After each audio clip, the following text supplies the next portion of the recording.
Okay, here we are again, this time with the Type 1. This front section of the DVD is to try to maybe cover that moment when you just pulled it out of the case and you're thinking, oh crap, and you're wanting to see what does what and make things move and blah blah blah. This is to try to get you to do it in a way that won't damage the rifle, because unfortunately there are some things on here that if you don't do properly, you probably will damage the rifle. First off, when you go to shoot the rifle, don't adjust anything. Try to shoot the rifle as it came to you. Primarily I'm speaking about the gas adjustment. A lot of times in the past we've shipped rifles out that passed test fire and everything was great. The first thing that happens is when they get in the hands of the owner, they adjust the gas regulator. Please don't do that. Okay, moving on. On the Type 1, the bipod legs freely fold down, just like on the originals.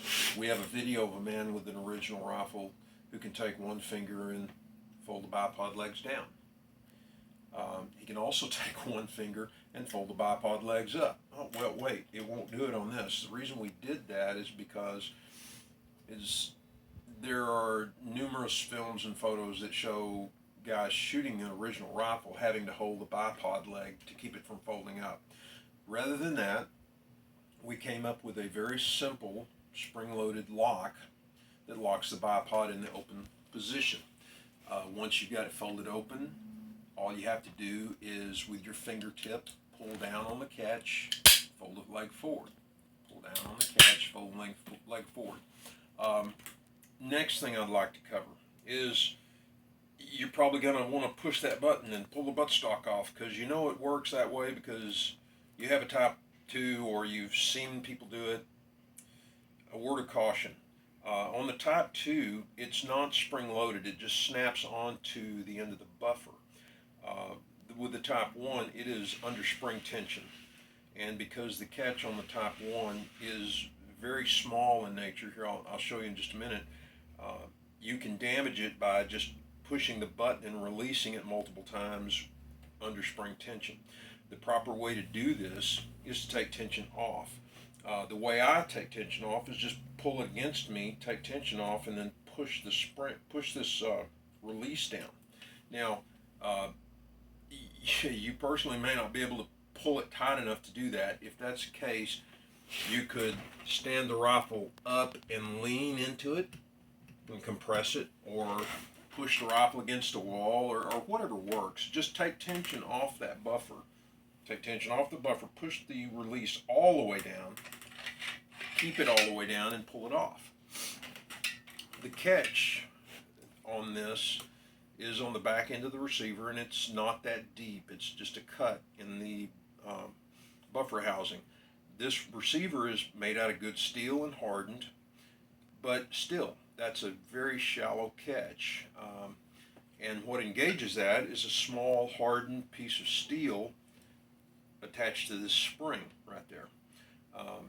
The engagement cannot be any deeper than this cut, so obviously there's not much there. If you make a habit of not compressing the spring and relieving pressure on this and just pushing the catch, it will release. But what will happen over time is it will round this off. The only way to fix that is for us to try to TIG it up, remachine it, and refinish the rifle. Not going to be cheap or easy. The other thing that can happen is it can ruin this catch that's on the inside. The only way to fix that is to drill the rivets out and replace this entire spring assembly. Best way to avoid that is just not do it. Let's put the buttstock on. I'm not having to push the button. I'm just sliding it on. Okay. Once it gets up almost all the way on, if you look in the back, make sure that the end of the buffer is indeed inside that hole. If you miss that hole, there you go, we'll wiggle it around.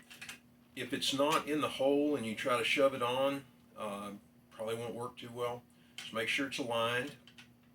Okay, push it on, and then just, again, squeeze it on. It's okay to engage it without pushing the button. It works really good. And that's kind of the thing on the stock. Rear side, front side, they flip forward just like the Type 2 and work pretty much the same. We'll cover that in more detail in just a minute.